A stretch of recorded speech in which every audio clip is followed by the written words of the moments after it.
Drama तन्मय नीलो नील का अंजाम एक ऐसा अलमनाक, खौफनाक और दिल दहला देने वाला था जिसने नाजरीन को झंझोड़ कर रख दिया। ये कहानी सिर्फ एक ड्रामा नहीं बल्कि एक कड़वा सच है, सच्चाई जो हमें ये सबक सिखाती है कि हम कब तक खामोश तमाशाई बने रहेंगे, कब तक बेगुनाहों का खून बहाया जाता रहेगा और हम नजरें चुरा कर गुजर जाएंगे। ये ड्रामा हकीकी वाकयात से मुतासिर होकर बनाया गया, जहाँ झूठे इल्जामात, हजूम की दरिंदगी और गलत अकायद के नाम पर मासूमों की जान ली गई। ये वही हकीकत है जो हमने हालिया सालों में देखी, जहाँ लोग खुद ही जज, ज्यूरी और जल्लाद बन जाते हैं और कानून की कोई हैसियत नहीं रहती। ये वीडियो आखिर तक देखें क्योंकि आज हम इन वाकयात पर रोशनी डालेंगे जो हकीकत में रहनुमा हुए और इन सबक आमूज पहलुओं पर बात करेंगे जो हमें सीखने चाहिए। लेकिन उससे पहले आप सबसे गुजारिश है कि अगर आप हमारे चैनल पर नए हैं और अगर आपने चैनल अभी तक सब्सक्राइब नहीं किया तो काइंडली हमारे चैनल को सब्सक्राइब कर ले ताकि शोबिस से आने वाली कोई भी अपडेट्स आपसे मिस ना हो। तो आइए वीडियो का आगाज करते हैं। नंबर 1, मिशाल खान का कत्ल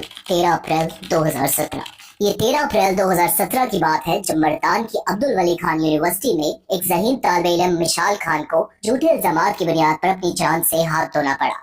मिशाल खान एक ज़हीन और बाहिम्मत नौजवान था जो मैदान की अब्दुल वली खान यूनिवर्सिटी में सहाफत की तालीम हासिल कर रहा था। वो एक ऐसा तालिब इल्म था जो निजाम पर सवाल उठाता, समाजी नाइंसाफियों के खिलाफ आवाज बुलंद करता और एक बेहतर मुआशरे का ख्वाब देखता था। इन्होंने रूस से इंजीनियरिंग की डिग्री मुकम्मल की थी, मगर वो चाहते थे कि अपने इल्म को पाकिस्तान की बेहतरी के लिए इस्तेमाल करें, इसलिए सहाफत में मास्टर्स के लिए वतन वापस आए। मिशाल हमेशा सच और इंसाफ की बात करते थे, लेकिन ये बात कुछ अनासिर को पसंद नहीं आई। इनकी बेबाक सोच, हक गोई और सिस्टम पर तनकीद इनके दुश्मनों को खटकने लगी। फिर वो दिन आया जब इन पर एक ऐसा इल्जाम लगाया गया जो इनकी जिंदगी का आखिरी दिन साबित हुआ। 13 अप्रैल 2017 को यूनिवर्सिटी के एक नोटिफिकेशन में मिशाल खान और इनके 2 साथियों को मुबैना तौर पर तौहीन मजहब के इल्जामात के तहत मुअत्तल कर दिया गया। इसके बाद बगैर किसी सबूत के एक गिरोह ने अफवाहें फैलाना शुरू की कि मिशाल ने मजहब के खिलाफ कोई गुस्ताखाना बात की है। यूनिवर्सिटी में मौजूद कुछ शिद्दत पसंद तलबा ने मौका से फायदा उठाया और हजूम को मजीद मुश्तइल कर दिया। देखते ही देखते सैकड़ों लोग जमा हो गए और मजहब के नाम पर मिशाल के खिलाफ एक तूफान खड़ा कर दिया गया। जब मिशाल के कुछ उस्ताज़ा ने खतरा महसूस किया तो इन्होंने इसे महफूज मकाम पर पहुंचाने की कोशिश की, मगर मिशाल ने कहा, मैंने कुछ गलत नहीं किया तो मुझे छुपने की जरूरत नहीं। ये वो अल्फाज थे जो इनकी बहादुरी तो जाहिर करते थे, मगर बदकिस्मती से जालिमों के सामने इनका कोई फायदा न हुआ। हजूम ने इन्हें इनके हॉस्टल में घेर लिया, इन्हें घसीट कर बाहर निकाला और पुलिस की मौजूदगी में इन पर बेशियाना तशद्दुद शुरू कर दिया। मिशाल को पहले गोली मारी गई, फिर इन पर लातों, मुक्कों, डंडों और तख्तों से हमला किया गया। जब तक इनकी खोपड़ी कुचली न गई, हजूम का जुनून खत्म न हुआ। पुलिस एहलकार भी वहाँ मौजूद थे, मगर वो सिर्फ तमाशाई बने रहे क्योंकि वो तादाद में कम थे और इस वहशियाना हजूम के आगे बेबस महसूस कर रहे थे। जब मिशाल खान जान की बाजी हार चुके तो हजूम का जुनून फिर भी खत्म नहीं हुआ। इनके जिस्म को मजीद मारा गया और कुछ लोग तो इनकी लाश को जलाने का मुतालबा भी करने लगे। ये वो लम्हा था जो न सिर्फ पाकिस्तान बल्कि पूरी दुनिया के लिए एक लम्हा फिक्रिया बन गया। बाद में की जाने वाली तहकीकात में साबित हुआ कि मिशाल खान पर लगाए गए इल्जामात सरासर झूठे और बेबुनियाद थे। इनका वाहिद कसूर ये था कि वो आजाद सोच रखते थे, सिस्टम पर सवाल उठाते थे और नाइंसाफी के खिलाफ बोलते थे। इनके कत्ल के बाद मुल्क भर में गमो गुस्से की लहर तोड़ गई। अदालत ने कई मुल्ज़मान को गिरफ्तार किया, कुछ को सजाएं भी दी गई, मगर क्या इससे वो जान वापस आ सकती थी जो खो गई? मिशाल के वालिद ने जनाजे पर जो अल्फाज कहे वो आज भी दिलों को झंझोड़ कर रख देते हैं। इन्होंने कहा, अगर जंग में इज्जत होती तो कुत्ते हमारी रहनुमाई करते, क्योंकि कुत्ते सबसे ज्यादा लड़ते हैं। ये जुमला माशरती वहशत और बेहसी की तलख हकीकत को बयान करता है। नंबर 2, मासूम भाई, एक आम दिन और जिंदगी का सबसे भयानक मोड़। मुगीस भट्ट और मुनीब भट्ट तो आम नौजवान थे और दोनों सगे भाई थे जो सियालकोट के रहायशी थे। मुगीस भट्ट की उम्र 19 साल थी जबकि मुनीब भट्ट सिर्फ 15 साल के थे। वो क्रिकेट के शौकीन थे और अक्सर खेलने के लिए अपने इलाके के करीब वाक़या बटर के मैदान में जाया करते थे। एक दिन क्रिकेट खेलने के दौरान इनकी वहाँ के कुछ लड़कों से तलब कलामी हो गई, मगर वो मामला खत्म हो गया और दोनों भाई वापस आ गए। किसी को क्या मालूम था कि एक मामूली झगड़ा इनके लिए मौत का समा बन जाएगा। अगले हफ्ते 15 अगस्त 2010 को मुगीस और मुनीब दोबारा खेलने के लिए बटर गए, मगर वापसी पर इन्हें एक हजूम नजर आया। करीब जाने पर पता चला कि एक डकैती हुई थी जिसमें डाकुओं ने एक मुकामी शख्स को जख्मी कर दिया था। तभी इन लड़कों में से एक, जिससे मुगीस और मुनीब का झगड़ा हुआ था, हजूम के पास आया और बगैर किसी सबूत के दोनों भाइयों पर डाकू होने का इल्जाम लगा दिया। ये इल्जाम लगना था कि मुश्तर हजूम ने बगैर कुछ सोचे समझे इन पर हमला कर दिया। पुलिस वहाँ मौजूद थी, मगर कहानी यहाँ 2 रुख रखती है। सरकारी बयान ये था कि हजूम ने जबरदस्ती इन भाइयों को पुलिस से छीन लिया, लेकिन गवाहों के मुताबिक पुलिस ने खुद इनकी टांगे और हाथ बांधकर इन्हें हजूम के हवाले किया।